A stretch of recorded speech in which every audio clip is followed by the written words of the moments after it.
چاہے میں کتنے MDs بن چکا ہوں کہیں پر بھی. اسی طرح جو یہ ادارے ہیں نہ صرف بلکہ یہ ادارے اور پلاننگ کمیشن کا بھی یہی حال ہے, اور بھی جو ہمارے میجر ادارے ہیں ان میں ایک کنٹینیوٹی چاہیے, اس میں گریڈ 17 میں انٹر ہو کے انسان اوپر تک جائے اور اسی دائرے میں رہے, تب جا کر وہ ایک ایکسپرٹ بنے گا اور اس کو دوربینی ہوگی, جو کہ اب انفارچونیٹلی پچھلے 8-9 سال سے وہ سسٹم ختم ہو بہت گیا. امپورٹنٹ تو اس پوائنٹ کو ہے جو دوبارہ آپ نے لانے کی اٹھایا ہے ضرورت کہ ہے. جو تقرریاں ہوتی ہیں وہ کس بنیاد پہ ہوتی ہیں, کیا وہ تھرو پراپر چینل ہوتی ہیں, کیا وہ میرٹ پر ہوتی ہیں, یہ بہت بڑا سوال ہے. لیکن میں اس پہ دوبارہ آؤں گی, لیکن میں چاہوں گی کہ ہم نعمان وزیر صاحب کو بھی شامل کریں گفتگو میں. نعمان صاحب, جو تازہ ترین رپورٹ آئی ہے FIA کی انکوائری رپورٹ, ایک تو اس پر میں چاہوں گی کہ آپ کی اس پہ کیا رائے, کیا آپ اس سے اتفاق کرتے ہیں جو جن عوامل کو اجاگر کیا گیا ہے اس رپورٹ میں؟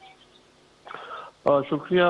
سب سے پہلے تو میں ایک کریڈٹ گورنمنٹ کو دیتا ہوں کہ PTI گورنمنٹ کو کہ پہلی دفعہ ایسے اس کیس میں نہیں اور کیسز میں بھی PTI کی گورنمنٹ نے انکوائریز آرڈر, پچھلی گورنمنٹ تو انکوائریز بھی آرڈر نہیں کرتی تھی.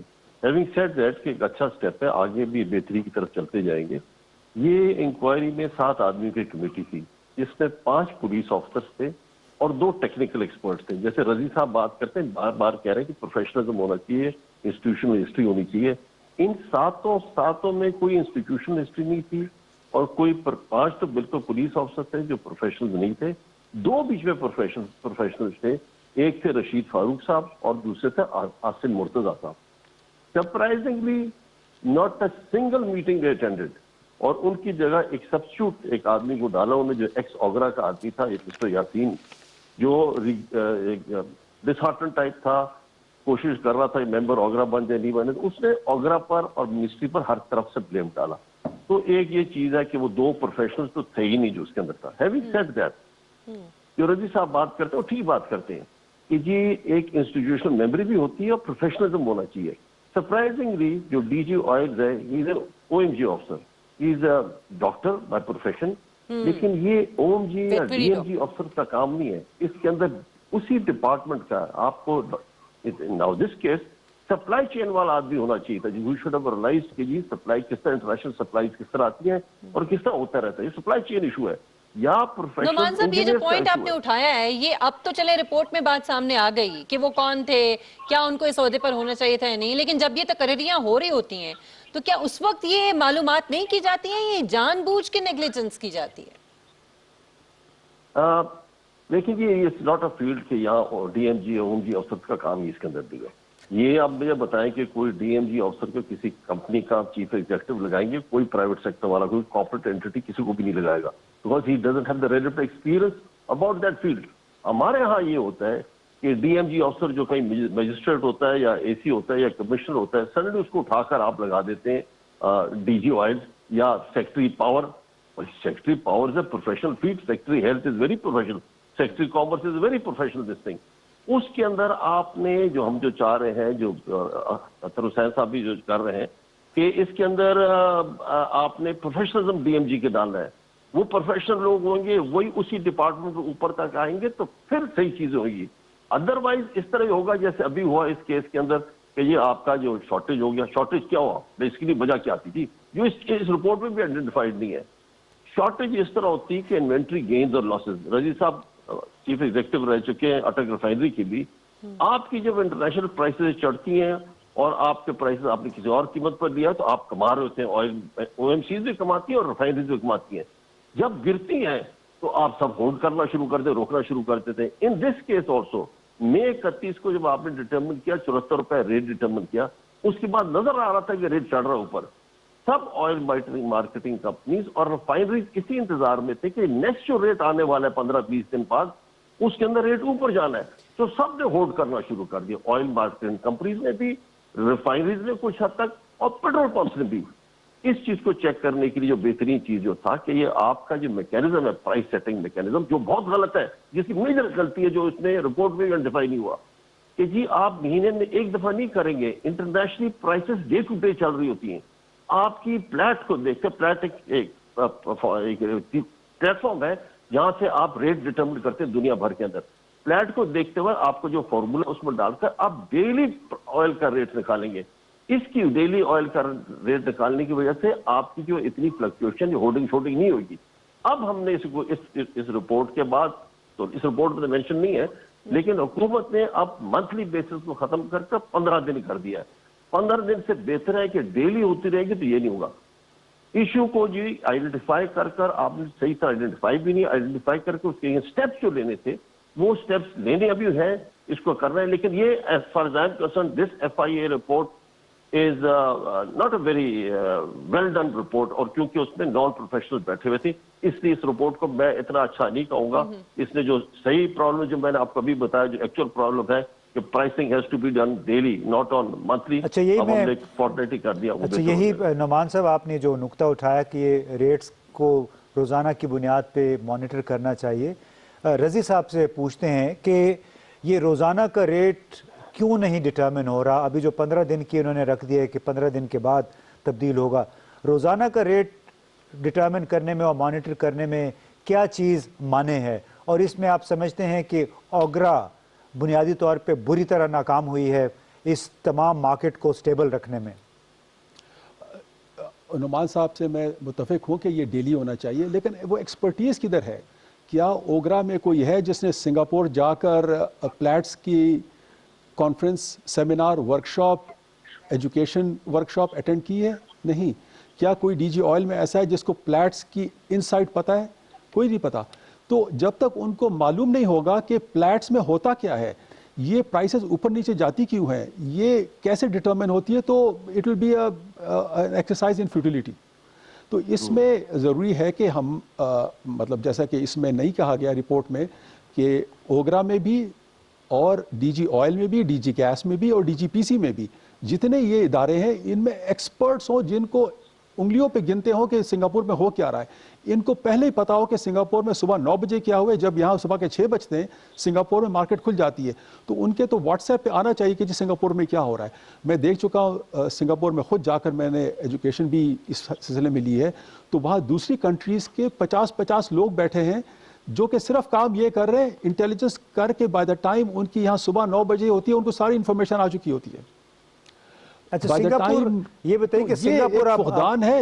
آپ چونکہ بار بار یہ سنگاپور کا حوالہ دے رہے ہیں، تو یہ جو بنیادی اصطلاح بھی آپ استعمال کر رہے ہیں اسی تو وہ ذرا وضاحت کیجئے، لوگوں کو نہیں معلوم کہ آپ سنگاپور کا کیوں ریفرنس دے رہے ہیں. دیکھیں جو پاکستان کی تیل اور گیس کی قیمتیں معین ہوتی ہیں وہ سنگاپور سے لنکڈ ہیں. جو سنگاپور میں سارے دن میں ٹینڈر ہو رہے ہوتے ہیں، ابھی جس طرح پورے 15 دن میں جو ٹینڈر ہو رہے ہوتے ہیں اس کی ایک ایوریج نکال کے ہمیں اگلے 15 دن کا پرائس آ جاتی ہے، ڈیزل کی بھی اور پیٹرول کی بھی اور کیروسین کی بھی. لیکن ہمیں یہ نہیں پتا ہوتا کہ وہ ڈائنامکس کیا ہوئی، کیا وہ پرائس اچھی تھی، خراب تھی، بری تھی، کوئی کارٹیل تھا، کیا تھا، یہ کچھ نہیں پتا ہمیں. ہم بس وہ ایک نمبر لیتے ہیں اور ہم چل پڑتے ہیں. آج سے نہیں، پچھلے 20-30 سال سے ہم یہ کر رہے ہیں. لیکن جب آپ کو معلوم ہوگا کہ مطلب دیکھیں ریگولیٹر ہے، ڈی جی آئل بھی ایک قسم کا ریگولیٹر ہے اور اوگرا بھی ایک ریگولیٹر ہے، دے آر ناٹ کیلکولیٹرز. تو ان کو یہ پتا ہونا چاہیے کہ ریفائنریز، دیکھیں ریفائنریز بھی، او ایم سیز بھی بزنسز ہیں، ان کی بھی بقا ضروری ہے، کسٹمر کی بھی بقا ضروری ہے، حکومت کے ٹیکسز کی بقا بھی ضرورت ہے. تو یہ جب انفارمیشن ان کے پاس ہوگی کہ اب کیسے یہ میکینزم چل رہا ہے، کیا یہ میکینزم جو ہے تو یہ ہمیں بہت زیادہ پرائس کر رہا ہے، بہت کم پرائس کر رہا ہے، کیونکہ انہوں نے فیئر اینڈ ریزنیبل رہنا ہے. ان تینوں کسٹمر، گورنمنٹ اور بزنس کے درمیان ایک لیول پلینگ فیلڈ ہونی چاہیے. تو دیکھیں مطلب اس میں یہ ہے کہ جو سنگاپور سے ہم لنکڈ ہیں، ہمارا ڈیلی ہو چاہے وہ ویکلی ہو، فورٹ نائٹلی ہو، منتھلی ہو، ہم سنگاپور سے اٹیچڈ ہیں. اور جب تک وہ سنگاپور کی پرائس ہمیں نہیں پتہ لگے گی وہ کیسے ڈٹرمن ہوئی ہے، ہم تو پھر ایک مطلب ایک بلیک ہول میں چلے جائیں گے، ہم تو ہوا میں چلے جائیں گے. تو میں ایگری کرتا ہوں نعمان صاحب سے کہ یہ میکینزم ہمیں لے آنا چاہیے، لیکن انفارمیشن کے ساتھ، عقل کے ساتھ، نہ کہ ہم نقل کے ساتھ. اچھا نعمان صاحب، کنٹریز میں ہے. اچھا یہی سوال اب اگر نعمان صاحب کے پاس ہم لے جائیں، نعمان صاحب یہ بتائیے گا کہ اس FIA کی رپورٹ میں جو دوسرے ریگولیٹری ادارے ہیں ان پہ، ان کے وجود پہ بھی ایک سوال اٹھایا گیا ہے کہ اگر یہ اپنے اپنے فرائض انجام نہیں دے رہے ہیں تو پھر ان کا جواز کیا ہے. اسی کانٹیکس میں پھر اوگرا کی بھی بات کی گئی ہے کہ اوگرا کو ختم کر دینا چاہیے. کس حد تک، کیوں حالات یہاں تک پہنچتے ہیں اور کس حد تک باجواز ہے اوگرا کو تحلیل کرنا؟ دیکھیں جہاں تک اوگرا کا تعلق ہے، اوگرا ہو گیا، نیپرا ہو گیا، یہ ساری انرجی ریگولیٹری باڈیز ہیں. اس کا بڑا ضروری ہے، ہونا چاہیے، ہر ملک میں ہونا چاہیے، پاکستان میں بھی ہونا چاہیے، جو ریگولیٹر کا پرفارمنس کرے. جہاں تک اس کا تعلق ہے کہ اس کے اندر ہیومن ریسورس جو ہے وہ کتنا کمپٹنٹ ہے، آئی ایگری، وہ خاص کمپٹنٹ نہیں ہے. لوگ سلیکٹ کر دیے جاتے ہیں، جو اگر ایک کمپٹنٹ ہی ہو وہ بہترین سے بہترین آدمی لے گا. یا اس طرح نہیں دیکھا جاتا ہے، کچھ لوگوں کی سفارشیں ہوتی ہیں، کچھ اپنے اسٹرنگس پل کر اپنی پوزیشن پکڑ لیتے ہیں. اس طرح نہیں ہونا چاہیے، پروفیشنلز آنی چاہیے. صرف اوگرا کی غلطی میرے خیال میں نہیں ہے اس کے اندر منسٹری کی جو ڈی جی پیٹرولیم اور آئل ہوتے ہیں. اور اس کے اندر ایک اور آپ کو میں چیز بتاؤں، جس کی رپورٹ ہی مینشن نہیں ہے. ایک علی ابرو صاحب ہیں جو انٹرسٹیٹ گیس کمپنی کے 6 سال سے بیٹھے ہوئے ادھر، اور ہی از پولنگ آل دا اسٹرنگس. اب وہ بھی رولز کے اگینسٹ ہے. اس کو کس طرح بٹھایا کہ منسٹری کے اندر تو اپنے پروفیشنلز ہونے چاہیے تھے، اس کے مطابق اس کو چلنا چاہیے. اوگرا میں بھی ڈی جی آئل اور ایک اور ڈپارٹمنٹ ہے، ایکسپلوزیو ڈپارٹمنٹ، جس کا کام ہے جب آپ لائسنس اوگرا ایشو کرتا ہے اس کا کام ہے آگے جا کر چیک کرنا کہ جی آپ کا جو 21 ڈیز کا آپ نے اپنے اسٹاکس رکھنے ہیں، اسٹورز رکھنے ہیں، مطلب ٹینکس آپ کے پاس ہونے چاہیے، وہ ہے یا نہیں ہے. اب ان تینوں ڈپارٹمنٹ سے، اوگرا ہو گیا، منسٹری ہو گیا، ڈی جی آئلز ہو گیا، اور ایکسپلوزیو ڈپارٹمنٹ بھی آ جاتے ہیں کچھ میں. ان تینوں میں آپس میں کنفیوژن ہے کہ ہو از گوئنگ ٹو چیک کہ آئل لیول، اسٹاک لیول کتنا ہے، کتنا ڈپلیٹ ہو گیا. پھر اوپر سے کیا ہوتا ہے، ریفائنری کے ساتھ بھی تعلق رکھتا ہے. اس کیس میں کیا ہوا، اس کیس میں آپ کی ریفائنریز فرنس ان دنوں میں مئی جون کے اندر ریفائنریز کے فرنس آئل ٹینکس بھر گئے تھے. ریفائنریز میں تھرو پٹ کو اپنا گرا کر بالکل نیچے لے آئے اور بند کرنے والی ہو گئی ریفائنری.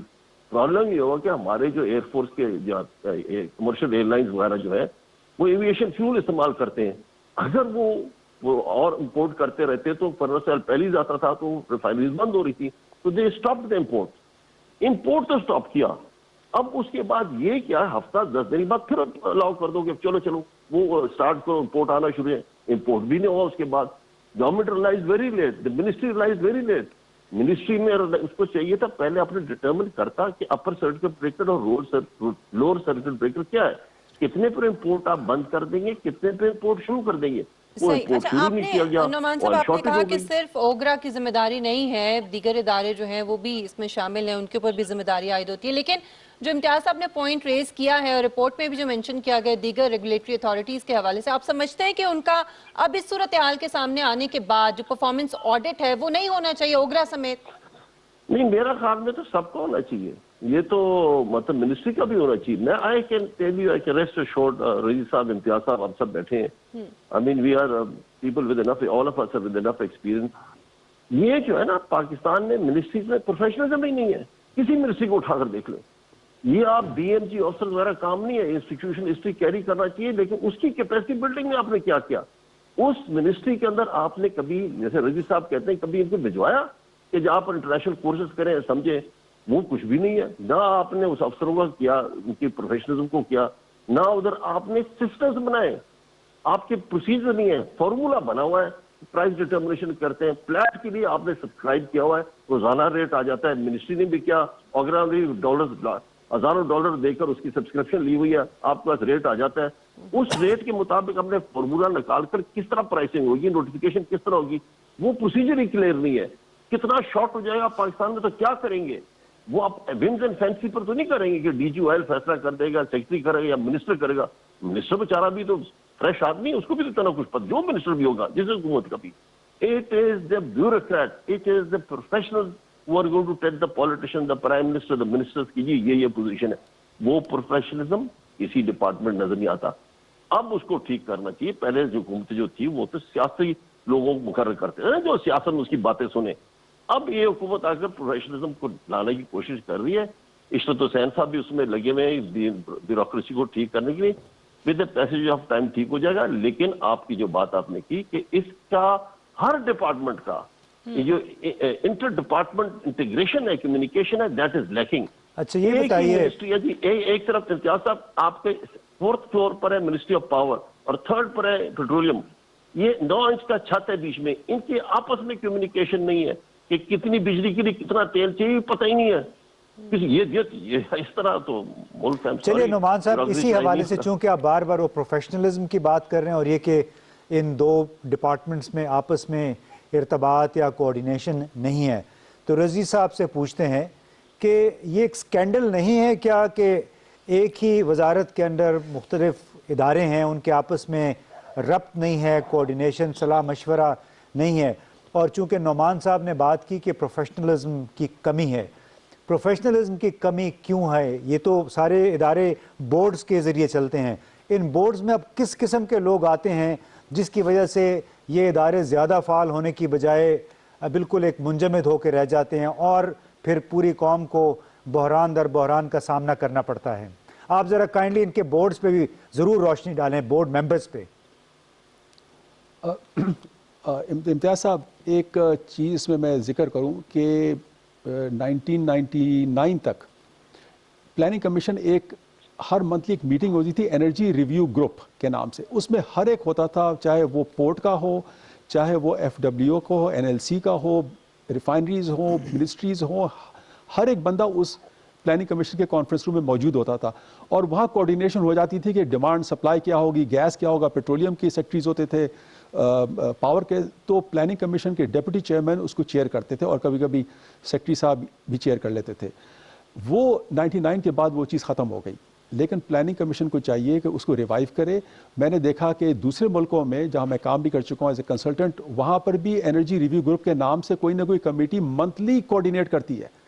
منتھلی پاور ہو, ٹرکنگ ہو, امپورٹس ہو, پورٹ ہو, لے کینز ہو, وہ سارا اس میٹنگ میں ہو کے پھر پتہ ہوتا تھا کہ اس مہینے کیا کرنا ہے اور پورے اگلے 3 مہینے کیا کرنا ہے. جب تک پلاننگ کمیشن یہ ایک energy review group coordination meeting نہیں کرے گی, اس طرح کے بحران آتے جائیں گے اور آتے جائیں گے اور آتے رہیں گے. تو یہ ایک میرا نقطہ ہے کہ یہ اس رپورٹ میں مسنگ ہے, اور یہ پلاننگ کمیشن کو چاہیے کہ یہ ضرور منتھلی میٹنگ کال کرے فار جتنے لوگ اس سیکٹر میں انوالو ہیں, انرجی سیکٹر میں, چاہے وہ پاور ہو, چاہے آئل یا گیس ہو, کول ہو. اب ذرا بورڈز کے بارے میں بتائیے کہ یہ ان بورڈز کو سونے کی کان کیوں کہا جاتا ہے, خاص طور پہ جو آئل اینڈ گیس کے شعبے سے متعلق ہیں؟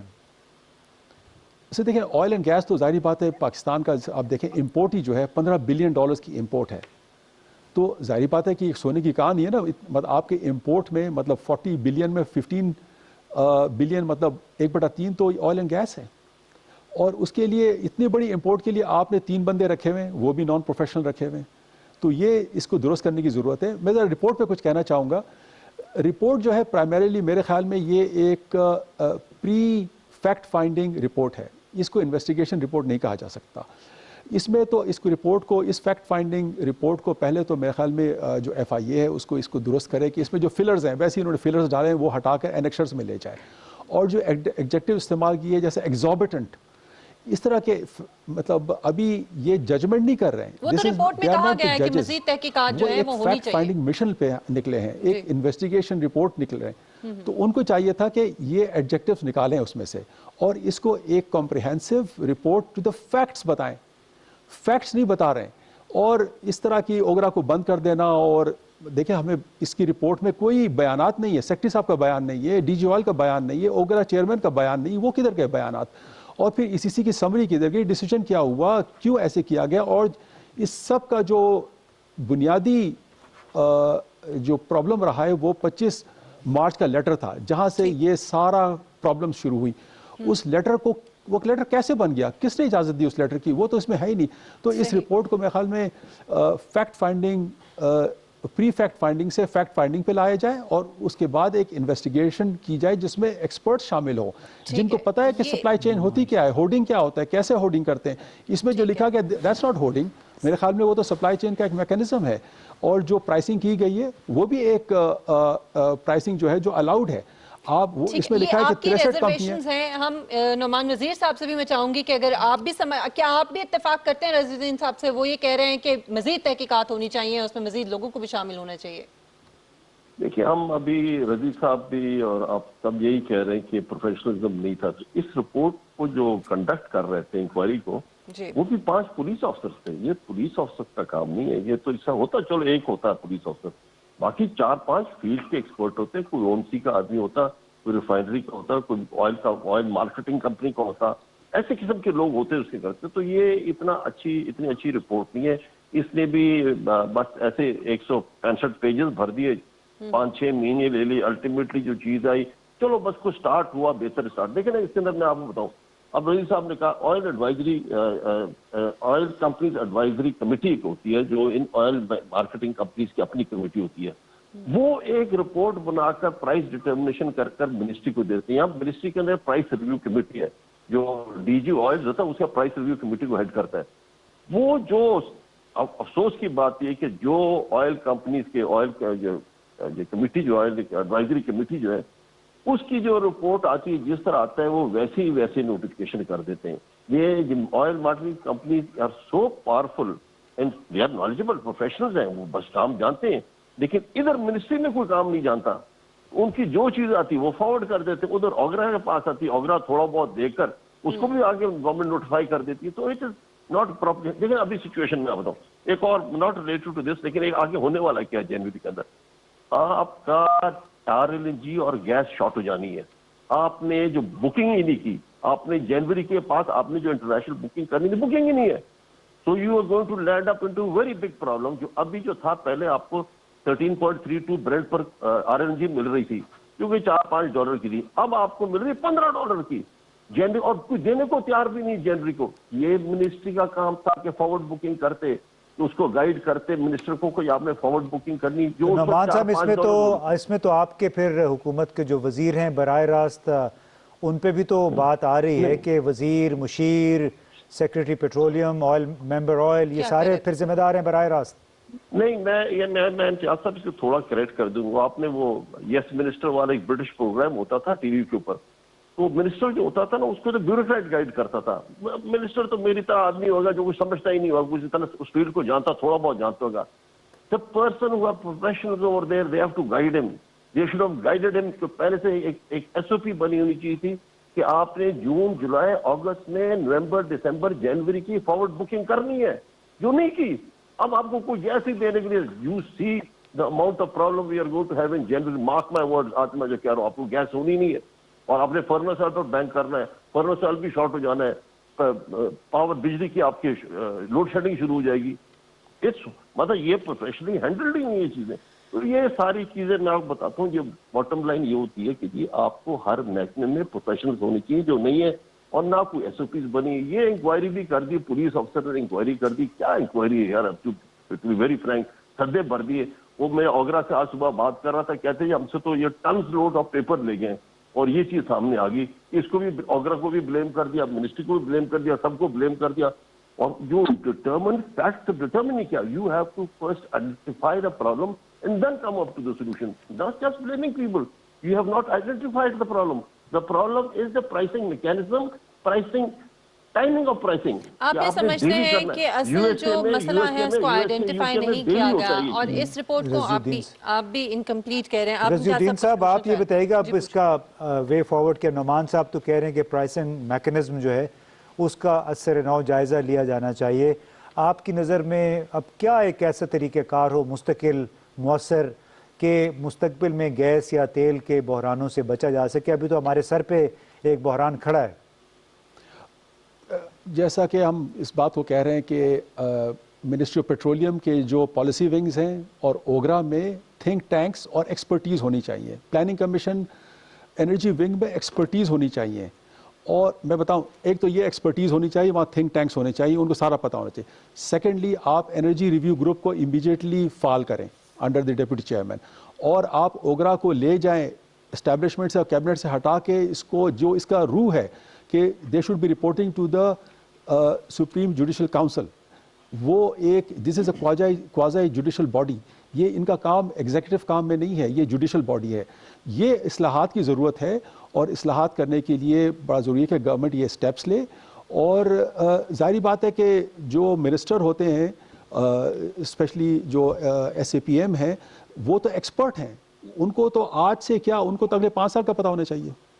وہ تو دیکھیں نا, اس لیے تو وہ special assistant to the prime minister ہیں, کیونکہ ان کو فیوچر کا پتہ ہے کہ کیسے یہ کرتے ہیں. ہی از ایکسپرٹ. اسی طرح چاہے ایگریکلچر کا ہو چاہے انڈسٹری, دے آر ایکسپرٹس. تو یہ ایکسپرٹ ایک اکیلا ایکسپرٹ کو نہیں کر سکتا. میں نہیں کہتا SAPM کو سب کچھ